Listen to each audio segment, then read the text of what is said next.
Assalamualaikum warahmatullahi wabarakatuh. Kami dari kelompok 4 yang beranggotakan Novi Ramadhani dan saya sendiri, Nulia Safitri Rofidatul Rohani. Di sini kami akan mempresentasikan materi yang berjudul Pembentukan Akhlak. Arti pembentukan akhlak.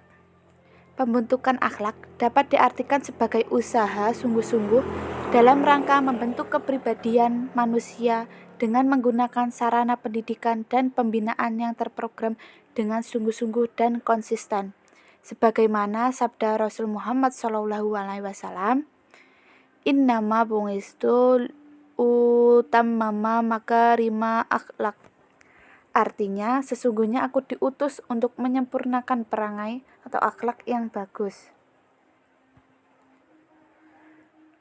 Tujuan pendidikan Islam adalah sama dengan pembentukan akhlak itu sendiri, yaitu membangun mental dan pribadi muslim yang ideal. Citra muslim ideal harus terpenuhi, paling tidak itu 1. Kokoh pola rohaniahnya, 2. Kokoh ilmu pengetahuannya, yang ketiga kokoh fisiknya. 3 hal di atas penting diwujudkan karena beberapa hal. Pertama, akhlak adalah bingkai atau wadah agama yang ditanamkan di dalam bingkai yang baik tidak akan mudah tumbuh dan bermanfaat. Kedua, Allah senantiasa menyeru kepada manusia agar selalu berkeinginan untuk menambah ilmu pengetahuan. Ilmu dapat menyuburkan rohani dan keimanan. Dan yang ketiga, badan jasmani dan yang sehat, karena badan yang sehat dapat memaksimalkan kerja organ tubuh dan fungsi fisiopsikis yang membawa pengaruh positif terhadap kerja rohani. Kedua, ada metode pembinaan akhlak.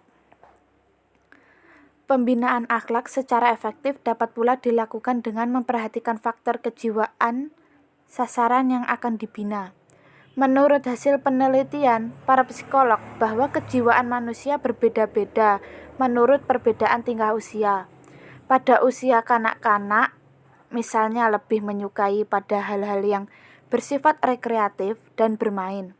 Untuk itu, ajaran akhlak dapat disajikan dalam bentuk permainan.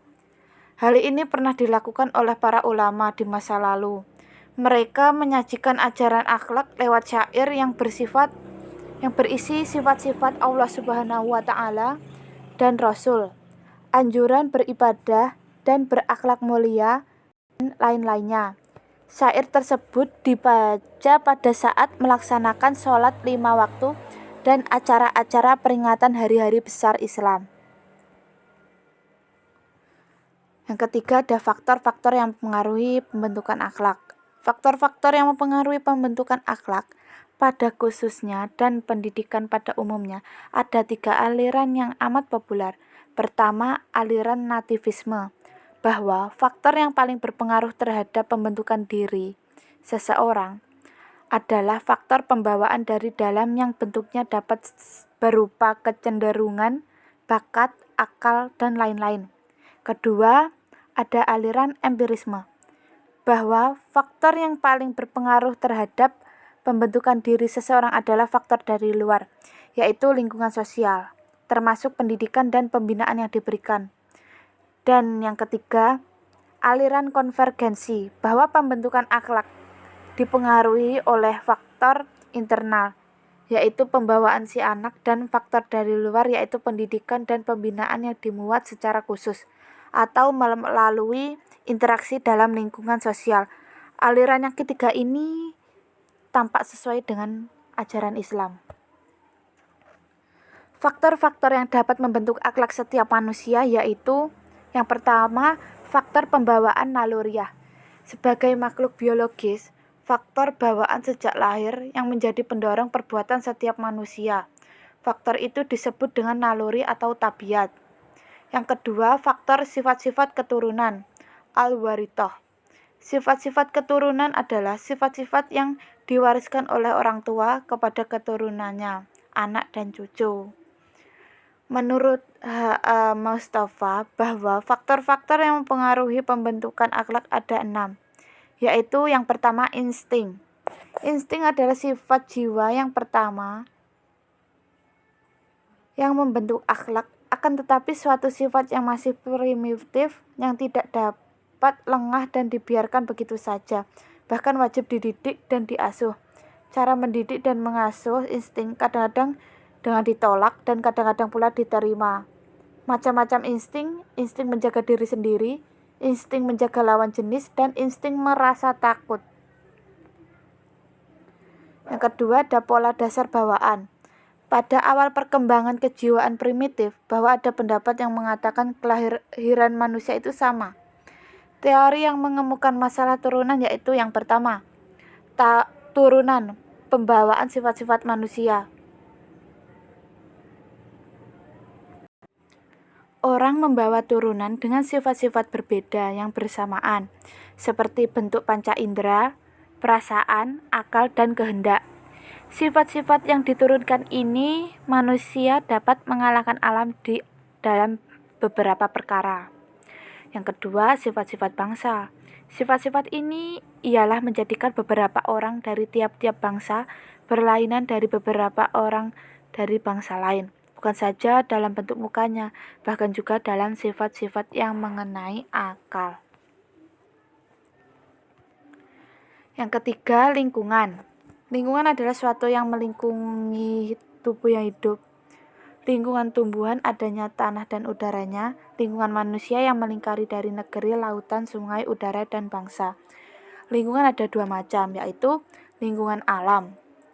Tubuh yang hidup, bahkan hidupnya tergantung pada keadaan lingkungan yang ia hidup di dalamnya. Keadaan dan kondisi lingkungan juga mempengaruhi kesehatan penduduk dan keadaan yang mengenai akal dan akhlak. Yang kedua, lingkungan pergaulan.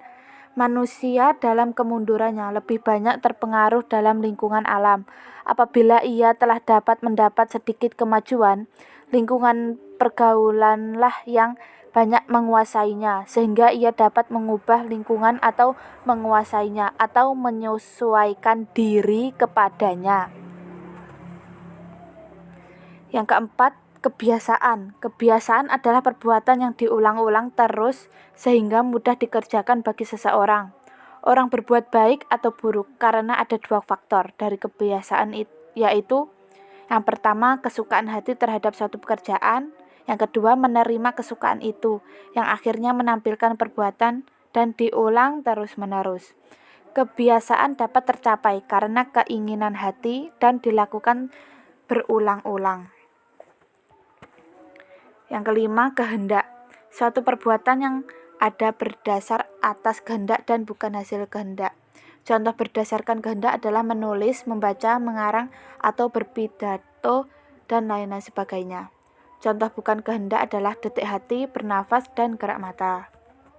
Selanjutnya ada pendidikan. Dunia pendidikan sangat berpengaruh terhadap perubahan perilaku akhlak seseorang. Berikut unsur dalam pendidikan untuk bisa dijadikan agen perubahan sikap dan perilaku manusia, yaitu tenaga pendidik, materi pengajaran, metodologis pengajaran, lingkungan sekolah. Dan yang terakhir, manfaat akhlak yang mulia. Al-Quran dan hadis banyak sekali memberi informasi tentang manfaat akhlak yang mulia. Allah berfirman, Bismillahirrahmanirrahim. Man amila sayyi'ata fala yujza'a illa mislaha wa man amila sholihan min dzakari aw unsa wa huwa mu'minu fa ulaika yadkhuluna jannata yurzaquna fiha bighairi hisab. Artinya, barang siapa mengerjakan perbuatan jahat, maka dia tidak akan dibalasi melainkan sebanding dengan kejahatan itu. Dan barang siapa mengerjakan amal yang saleh, baik laki-laki maupun perempuan, sedang ia dalam keadaan beriman, maka mereka akan masuk surga. Mereka diberi rezeki di dalamnya tanpa hisab. Selain ayat di atas, ada pula ayat lain yang memberi penamparan mengenai akhlak mulia. Misalnya pada surat An-Nahl ayat 97 dan pada Al-Kahfi ayat 88. Berikut penjelasan surat An-Nahl ayat 97, yaitu Bismillahirrahmanirrahim. Man amila sholihan min dzakari aw unsa wa huwa mu'minu falanuhyiyannahu hayata thayyibah wala najziyannahum ajrahum bi ahsani ma kanu ya'malun. Artinya, barang siapa mengerjakan kebajikan, baik laki-laki maupun perempuan dalam keadaan beriman, maka pasti akan kami berikan kepadanya kehidupan yang baik dan akan kami beri balasan dengan pahala yang lebih baik dari apa yang telah mereka kerjakan. Ayat-ayat tersebut dengan jelas menggambarkan keuntungan atau manfaat dari akhlak mulia. Mereka itu akan memperoleh kehidupan yang baik, mendapatkan rizki yang berlimpah, dan lain-lain. Selanjutnya dalam hadis juga disebutkan keterangan tentang keberuntungan dari akhlak mulia, antara lain memperkuat dan menyempurnakan agama, mempermudah perhitungan amal di akhirat, menghilangkan kesulitan, selamat hidup di dunia dan akhirat. Sekian, kurang lebihnya kami mohon maaf. Wassalamualaikum warahmatullahi wabarakatuh.